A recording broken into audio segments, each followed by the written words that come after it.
महादेव। आकाशे तारक शिवलिंग, पाताले हटकेश्वराय, भूलोक च महाकालेश्वराय, लिंगत्र नमस्तुभ्यं। आकाश में तारक शिवलिंग, पाताल में हटकेश्वर शिवलिंग और भूलोक में महाकालेश्वर शिवलिंग ही मान्य है।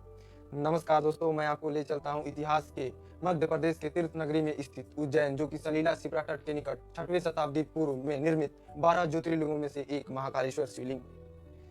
सो गाइस, आज हम बात करेंगे महाकालेश्वर शिवलिंग की। कहने का अर्थ है ज्योतिर्लिंग। ये 12 ज्योतिर्लिंगों में से एक ज्योतिर्लिंग है। ज्योतिर्लिंग कहने का अर्थ जहाँ शिव ने स्वयं स्थापित किया हो, मीन्स शिव ने अपने अंश को स्वयं स्थापित किया हो, उसे हम ज्योतिर्लिंग कहते हैं। गाइस, इस वीडियो में हम महाकालेश्वर मंदिर जो कि उज्जैन में स्थित है, उससे जुड़ी रहस्यमयी और अनसुने तथ्यों के बारे में सिंपल वर्ड में डिस्कस करेंगे, जो कि शायद आपने कुछ सुने होंगे और कुछ नहीं सुने होंगे। इस वीडियो में हम सारे तथ्यों को एक साथ सिंपल वर्ड में डिस्कस करके और आपको महाकालेश्वर उज्जैन में स्थित सारे जानकारी दे देंगे। इसमें कुछ इंटरेस्टिंग फैक्ट्स भी है और सबसे रहस्यमयी बात आपको लास्ट में पता चलेगी कि क्यों आज भी कोई भी राजा रात को वहाँ नहीं रुकता है उज्जैन में, वो रात होते ही भोपाल चला जाता है। सबसे रहस्यमयी बात हम लोग लास्ट पॉइंट में बात करेंगे। मैं आपको कुछ पॉइंट्स के जरिए सारे बात समझा दूंगा, हर एक पॉइंट्स के जरिए। तो बढ़ते हैं दोस्तों। जैसा कि हम जानते हैं, काल के दो अर्थ होते हैं, एक समय और एक मृत्यु। प्राचीन समय से यहाँ संपूर्ण विश्व के मानक समय को निर्धारित किया जाता था, इसीलिए हम इसे महाकालेश्वर भी कहते हैं। गाइस, इसकी स्थिति की बात करें तो ये आकाश के मध्य और भूमि के केंद्र पे स्थित है। ठीक है, ये इंटरेस्टिंग फैक्ट भी है, क्योंकि आकाश के मध्य और भूमि के केंद्र में एकमात्र ये ऐसा मंदिर है जो कि स्थित है, और इसीलिए इसे पूरे विश्व का समय निर्धारित करने के लिए उपयोग किया जाता था पहले जमाने में, यही से होता था। इसके बाद हम मंदिर की खंडन की बात करेंगे तो महाकालेश्वर, जो कि दक्षिण मूर्ति के नाम से भी जानते हैं क्योंकि साउथ की तरफ फेस किए हुए हैं, गणेश जी, पार्वती जी और कार्तिकेय जी, जो कि वेस्ट, नॉर्थ और ईस्ट की तरफ में स्थित हैं कह सकते हैं, और नंदी जी, जो कि शिव की सवारी हैं, वो साउथ की तरफ फेस किए हुए हैं, मतलब स्थित है वो भी। कहने का अर्थ है कि मंदिर की खंडन की बात करें तो निचले खंड में स्थित है महाकालेश्वर, मध्य खंड में स्थित है ओमकारेश्वर और ऊपरी खंड में स्थित है नागेश्वर। नागेश्वर जी का एक इंटरेस्टिंग फैक्ट है कि वो साल में सिर्फ एक बार खोले जाते हैं, उनका मंदिर का दरवाजा खोला जाता है, और वो भी नागपंचमी के दिन। और मंदिर की कुछ बातें कर ले तो मंदिर अपने आप में एक विशाल प्रांगण में स्थित झील के विशाल दीवारों से घिरा हुआ है। झील के तट पर एक विशाल दीवारों से घिरा हुआ है। और इसकी शिखर की बात करें तो शिखर पर मूर्ति कला की सजावट से सजाया गया है, और इसके गर्भगृह, मतलब कह सकते हैं भूमिगत गर्भगृह की बात करें तो ये पीतल के दीपकों से सजाया हुआ है। सो गाइस, ये इसकी मंदिर की खंडन है। और इसके बाद हम इसकी हिस्ट्री की बात करेंगे दोस्तों। महाकालेश्वर टेम्पल की हिस्ट्री की बात करें तो सैमुद्दीन इल्तुतमिश द्वारा, जो कि सुल्तान थे, उन्होंने इसे नष्ट कर दिया था, इस मंदिर को 1234-35 में, जब उसने रेड मारी थी उज्जैन में। तो और ऐसा माना जाता है कि ज्योतिर्लिंग को भी नष्ट कर दिया गया था। और जलाधारी जो संरचना में मदद करता है, लिंगम कहने का अर्थ है लिंग के, जो कि शिवलिंग होते हैं, उसमें मदद करता है संरचना में, उसे भी नष्ट कर दिया गया था। और कोटी तीर्थ नदी नाम है जो कि मंदिर के पास है, उसमें फेंक दिया गया था। लेकिन फिर से महाकालेश्वर टेम्पल को बनाया गया, जो कि रणोजी शिंदे द्वारा, जो कि बाजीराव ने अपॉइंट किया था मलवा रीजन में अपॉइंट किया था टेक्सास के लिए। दैट्स वाई फिर से बनाया गया, इस मंदिर को रणोजी शिंदे द्वारा बनाया गया था। और फर्दर डेवलपमेंट और मैनेजमेंट भी उन्हीं के, मतलब शिंदे डायनेस्टी द्वारा ही किया गया था, जिसमें महानदी शिंदे और दौलत राव शिंदे ही शामिल थे। जब मराठा इंपेयर इस्टेब्लिश हुआ 4th decade of 18th century को, तो पेशवा बाजीराव फर्स्ट को एडमिनिस्ट्रेशन के रूप में चूज किया गया। और उनके जो फेथफुल कमांडर थे वो थे रणोजी शिंदे, और रणोजी शिंदे के जो दीवान थे वो थे सुकत नाकर रामचंद्र बाबा जी। डिफरेंट नेम है, सुकत नाकर रामचंद्र बाबा जी थे, और बेहद ही वेल्दी थे। और उन्होंने अपने वेल्थ को इस्तेमाल करने के लिए कहा था रिलीजियस पर्पज में, मैं अपने रिलीजियस पर्पज में ही अपने वेल्थ को इस्तेमाल करूंगा। सो रणोजी शिंदे और सुकत नाकर रामचंद्र बाबा जी के कनेक्शन से रिब्यूट किया गया महाकालेश्वर टेम्पल को 4th और 5th decade of 18th century को रिब्यूट कर दिया गया। और आफ्टर इंडिपेंडेंस 1947 में, इंडिपेंडेंस के बाद, ये महाकालेश्वर स्थान ट्रस्ट को बदल दिया गया म्युनिसिपल कॉर्पोरेशन ऑफ उज्जैन के तौर पे। और आज जो है ये जो महाकालेश्वर टेम्पल है किसके अंडर में आता है? Collateral office of Ujjain district के अंडर में आता है। हमारे हिंदू रिलीजियस में एक कथा प्रचलित है महाकालेश्वर टेम्पल की कैसे स्थापना हुई, उनके लिंग की। पहले उज्जैन को अवंतिका नाम से जाना जाता था, अवंतिका जी की, जो कि बेहद ब्यूटीफुल सिटी थी।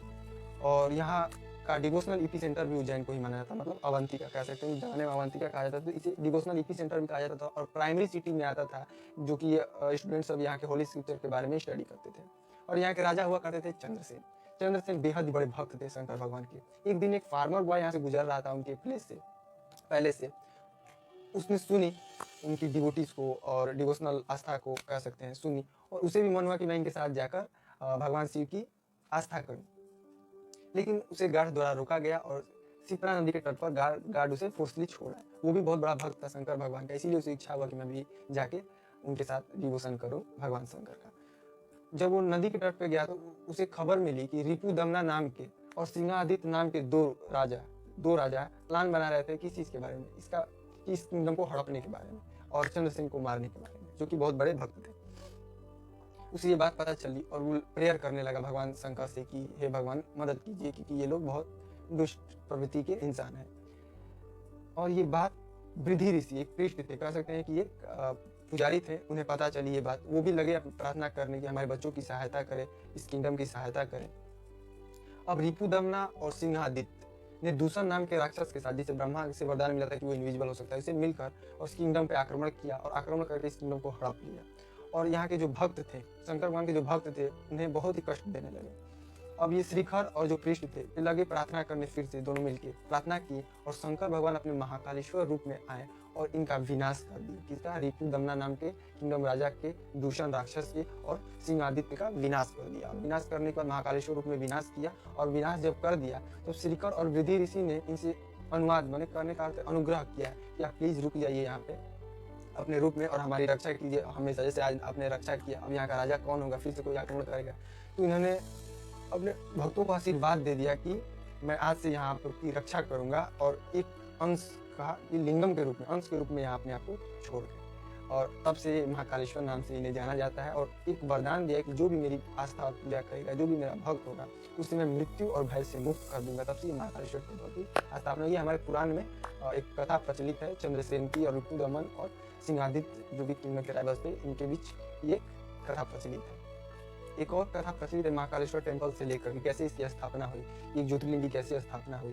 तो कहते हैं कि जब सती के पिता ने यज्ञ कराया, सती कौन थी? महादेव की पत्नी जी थी। जब उनके पिता ने यज्ञ करवाया था तो उसमें बेहद ही अपमान किया था शंकर भगवान का, और ये सती वहां आई हुई थी और उन्हें उनका अपमान, शंकर भगवान का अपमान बर्दाश्त नहीं हुआ और उन्होंने अपने आप को सती करने का अर्थ है कि अपने जो हवन कुंड था उसमें अपनी देह को त्याग दिया। अब शंकर भगवान बेहद ही क्रोधित हो गए और महाकालेश्वर रूप में अवतार लिए और विनाश कर दिए। उनके पिता के गर्दन को काट दिए, जो बाद में बकरी का मुंडी लगाया गया था उनको। ये कहानी है एक। और काट दिए, महाकालेश्वर रूप में आके, काल के रूप में आके सबका विनाश कर दिए जो भी उनके बीच में आया, और उसे उठा के चारों पूरे ब्रह्मांड में, कह सकते चारों तरफ ब्रह्मांड में लगे घूमने, लेके उनके शरीर को, और उनका शरीर का भाग टूटते गया, कटते गया। और ये बात विष्णु भगवान को पता चली तो सोचे कि अगर मैंने अभी इनको नहीं रोका तो पूरे समग्र संसार का विनाश हो जाएगा। इसलिए उन्होंने अपने चक्र को चलाया और सती माता को 18 भाग में कर दिया।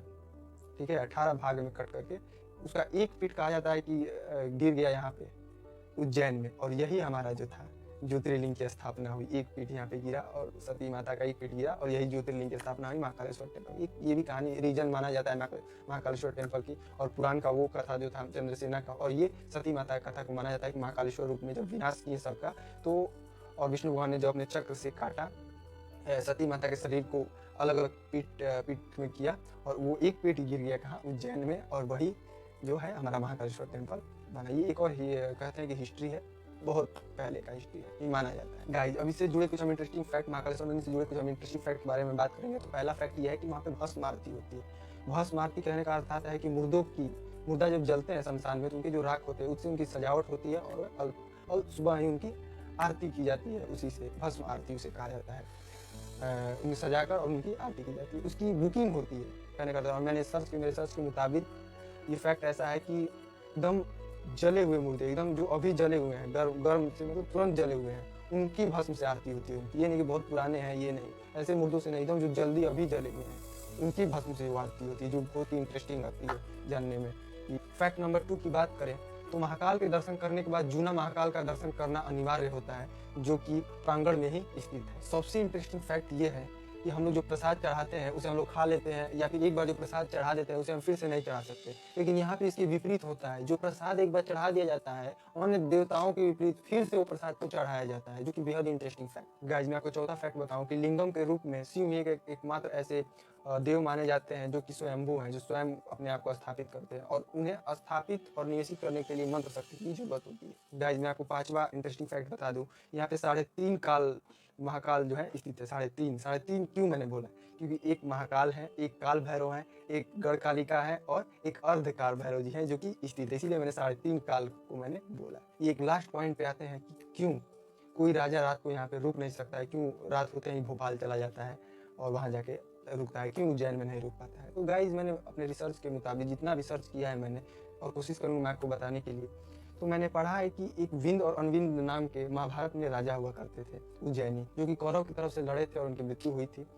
उसके बाद से गर्दविल जो कि संघ शासक थे, बेहद ही वीर थे गर्दविल, उनके बाद से तो बहुत से राजाएं हैं, लेकिन गर्दविल नाम के एक राजा थे जो कि संघ शासक थे, उन्होंने वहाँ राज किया। उसके बाद विक्रमादित्य को राज सौंपा गया और विक्रमादित्य के बाद से कोई राजा वहाँ का शासक नहीं हुआ है।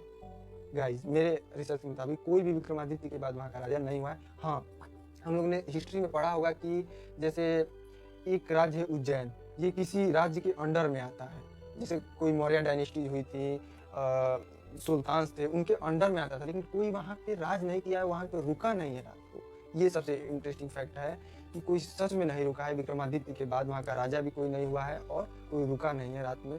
जैसे कि बहुत से हर्षवर्धन जी वहाँ का उनके डायनेस्टी के अंडर में आया, मौर्य डायनेस्टी के अंडर में आया था, और बहुत से लोकल डायनेस्टी के भी अंडर में आया था, जैसे गुप्ताज हो गए, छोटे छोटे डायनेस्टी जो थे पहले के गुप्ताज, उनके भी अंडर में आया था, लेकिन कोई भी अंडर में आया था, लेकिन कोई भी राजा वहाँ पे रुका नहीं था, ऐसा मान्यता है।